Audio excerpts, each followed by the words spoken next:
Mga kabida, isang magandang oras sa lahat at welcome po sa aking channel. Ito, magandang pag-usapan po, ano?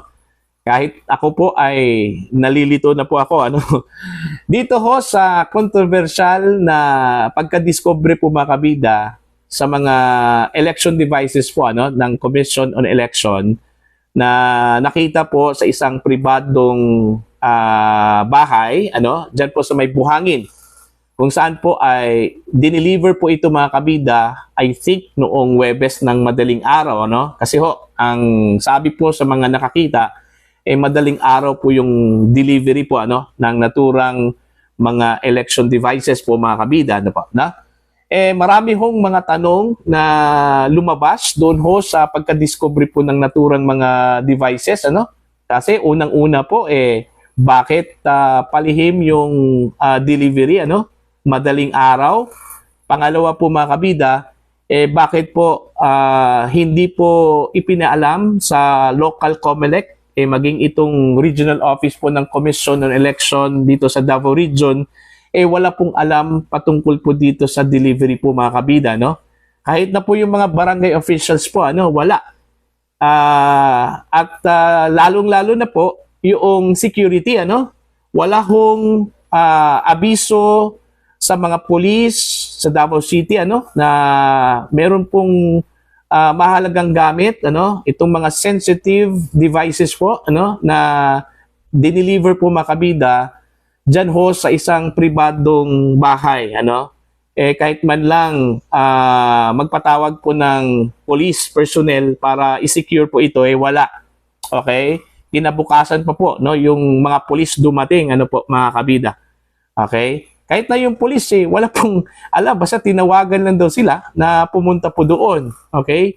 Now, yun yung nag-create po ng gulo doon po sa naturang lugar. Kasi ho, yun nga nagtataka yung mga tao kung ano yung dineliver po, no? Sakay ng isang wing van po mga kabida, no? Sa naturang pribadong bahay. Okay? Now, dahil po dito, kumalat po ito, nag-viral po ito mga kabida, considering tayo po ngayon, sensitive po tayo, no? Pagdating ho dyan, unang-una, alam naman po natin, pag election po, dami hong mga milagro po nangyayari po mga kabida. Now, since ito po ay kumalat, nag-viral po ito mga kabida, itong Commission on Election po, naglabas po ng memo kahapon po, ano mga kabida, yung kanila pong memorandum, ano po, no? Kung saan po ay ipinaalam na yung mga election devices, yung Starlink kits at solar panel ay intended pala para sa Davao City, ano? Pero nakapagtataka lang po kasi ho, nung nakita natin yung mga pictures, no? Kung saan po ay may label na nakalagay po doon is Davao de Oro, Davao Occidental, may label pa nga ng municipality, ano po, no? Bakit po? Kung intended po ito para sa Davao City, ang tanong po ay bakit kinuha kahapon? Actually, pinull out po yun kahapon po mga kabida, no? Sakay po ng isang wing van at dinala ata doon somewhere in Davao del Norte or Davao de Oro, ano? Okay? Pero dito ho sa instruction po ng Commission on Election, babasahin ko lang po, ano, mga kabida, para po ito sa lahat ng election stakeholders, okay? Concerned candidates and concerned political parties, concerned citizens arm, and concerned media. Ayan. So again, dated po ito, April 6, 2025. Ang subject po dito mga kabida, Notice of Delivery of Starlink Kits and Solar Panel. Okay? Eto, babasahin ko lang po ito ha. This pertains to the instruction of Attorney Rafael Ulanio, Deputy Executive Director for Operations, COMELEC, Manila, in recent issued press statement of Attorney John Rex Laudianco, Director for Education and Information Department, relative to the Starlink kits and solar panels of I1 Resources joint venture with Ardent Network Incorporated in Barangay Buhangin, Davao City. Please be informed that the deployment of the Starlink satellite kits and solar panels intended for Davao City, take note of the place, intended for Davao City by I-1 Resources joint venture with Ardent Network Incorporated will commence on April 7 at 6 a.m. So ngayong araw po mga kabida, okay, itatransport po ito from Davao del Norte or Davao de Oro. I don't know kung saan yung exact location po ng naturang mga solar panel kits at yung Starlink kits at solar panels mga kabida, Kasi kahapon nga, gaya ng sinabi ko po, pinull out po ito kahapon at dinala po somewhere in Davao del Norte or Davao de Oro, So meaning, ibalik po ito sa Davao City. Okay? Ibalik po ito sa Davao City. Kaya nga nagtataka nga ako bakit po? Bakit pa ibalik kung yung mga gamit na yon para lang pala sa Davao City, Okay? Kaya nga, nagtataka din ako dun sa nakita ko po mga kabida sa pictures, yung mga labels, merong Davao de Oro, Davao Occidental, So, ano ba talaga? Saan ba talaga ito mga kabida, Address po natin ito sa COMELEC, the deployment will begin from COMELEC Davao del Norte office, okay? Davao del Norte pala, en route to Davao City Police Office, where the warehouse of Davao City is located. A convoy from Davao del Norte office or police office will escort the deployment team up to the Davao City border. From there, the Davao City PNP will assume escort duties up to the Davao City Police Office. In relation to this, all concerned parties are enjoined to witness the said deployment. The estimated time of arrival at the Davao City Police Office is shortly after 7 a.m. Thank you. Ayun. So, ito po ay naka-address po sa tatlong mga election officers po mga kabida ng Davao City, from District 1, 2, and 3, Now, ang tanong po dito, ito, okay? Bakit po mga kabida, hindi ho sinecure ito hong mga gamit na inilagay po sa naturang bahay? Ni security nga personnel, wala po, Okay? Mas delikado po yon, kung sakaling may mga luko-luko dyan, Okay? Mantakin nyo kung hindi po ito nabulabog po mga kabida. Ang sabi po ng COMELEC, temporary storage.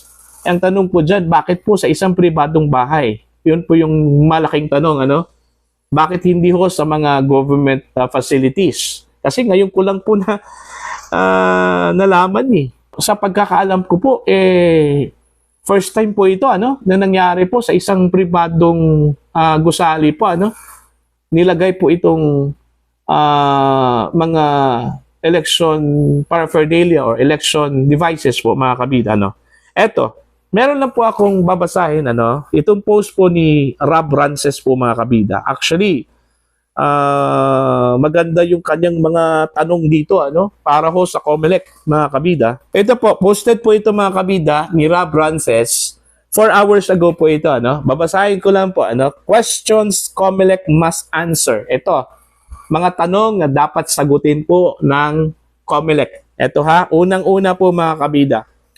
Why were sensitive election devices such as Starlink units, Wi-Fi transmitter, and solar panels stored in a private residence instead of a secured government or official government facilities? Doesn't this violate standard protocols for handling critical electoral infrastructure? Okay? Bakit po daw sa isang pribadong gusali o bahay, nilagay po itong mga sensitibong mga gamit po pang-eleksyon, mga kabida? Kagaya po ng Starlink kits, itong mga Wi-Fi transmitters, at maging yung solar panels po, Okay? At lumabag po ba ito sa protocol? Okay? Standard protocols for handling official electoral infrastructure? Yun yung dapat po sagutin ng COMELEC, mga kabida, Pangalawang tanong, If the equipment was properly tracked and monitored, why was there no visible security or public disclosure until a private citizen flagged the situation? What does this say about COMELEC's oversight and transparency? Ano? Okay? Kung hindi po ito naipablatter po mga kabida ng isang private citizen at na paalam doon po sa mga pulis na meron pong ganitong aktibidad na na-discover po mga kabida somewhere in Buhangin, Davao City, wala pong alam ang lahat po dito. Ano? Okay? Wala pong alam ang lahat po dito. Okay. Number 3. Isn't it true that satellite-based technology like Starlink allows two-way communication, potentially exposing the system to remote manipulation if not aired, gap, or firewalled? Without independent third-party verification, can the public trust these systems won't be exploited? Ayun. Yun yung sabi ko nga eh. We're after of the integrity of the election. So dapat po, wala pong ganitong scenario po mga kabida kasi para po sa akin, this will affect the integrity of the election. Okay? Kagaya po ng sabi po ni Vice President Sara Duterte, kung saan po ay winarningan po niya ang mga Pilipino of possibility of daya, o pandadaya po mga kabida this coming election. Okay? Now, ito po, hindi ho natin may iwasan yung agam-agam ng mga tao na baka po meron pong fraud o possible fraud sa gaganaping election po mga kabida this coming May 2025. All right? So, yun po napaka sensitive po itong bagay na ito na dapat pong sagutin po ng COMELEC kasi yan ang sinabi ko po kanina mga kabida. All right? Sana nag-ingat po yung COMELEC. Kasi sensitive po yung mga tao ngayon. Especially, napaka-hot po yung politika po natin dito sa Pilipinas. Okay, patuloy po tayo mga kabida. Ito po. Number 4. If deployment was scheduled for a later date, why was this equipment already left unattended in a residential area and only addressed after the issue went viral? Yun nga sabi ko po kung hindi po ito napansin po mga kabida ng mga tao doon, wala talaga, walang alam ang lahat. Okay? Na meron pong i-deliver po mga kabida na ganung mga gamit diyan sa pribadong bahay. Number 5. Given public skepticism around electoral integrity, why such a critical project outsourced by a private contractor without any mention of third-party audits or public vetting? Where are the safeguards? Yun. Saan po yung safeguard? Siguro baka ito pong I1 Resources joint venture yung nanalo po sa bidding po mga kabida ng COMELEC pero yun nga bakit wala hong safeguards, walang security detail na nilagay po doon hinayaan na lang po doon po na nakaimbak mga kabida ito hong mga gamit na ito.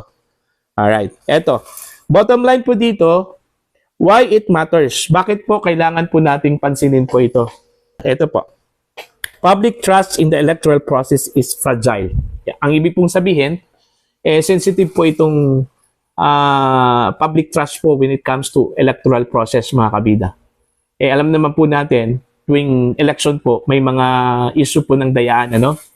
Itong nangyari at ito pong na-discovering mga secret delivery po mga kabida ng naturang mga gamit po ng COMELEC for the election, it will create doubts already. Okay? Na baka po magkaroon po ng dayaan pagdating po sa election po mga kabida, diba? So yun yung possibility, kumbaga inopen yung pinto po mga kabida para the people will cast doubt on the process. Ano pa? Na? Okay. Election-related hardware must be handled with maximum transparency and non-negotiable security protocols. Okay? Storing these materials in private residences with vague accountability and delayed action fuels legitimate concern about possible tampering, sabotage, or fraud. Yun yung sabi ko nga eh. Dahil ho dito sa nangyari po, may possibility mga kabida na magkaroon po ng doubt yung mga tao sa magiging resulta po ng eleksyon, ano? Because of this discovery, ano po? Okay? Action we must demand from COMELEC. Ano po yung mga actions na dapat pong gawin po ng COMELEC po dito? Ano? Unang-una, immediate audit of all staging hubs and contract compliance by I1 JV. Okay? Number 2, third-party inspection of all election-related equipment. Number 3, clear publication of deployment schedule and locations. And number 4, independent public oversight on transmission, tech, and encryption protocols used for May 2025 midterm elections. So yun po yung unang-una mga tanong na dapat pong sagutin ng Commission on Elections, ano? Pangalawa, yung dapat pong gawin ng COMELEC, no? As demands from the people, the taxpayers' money, ano?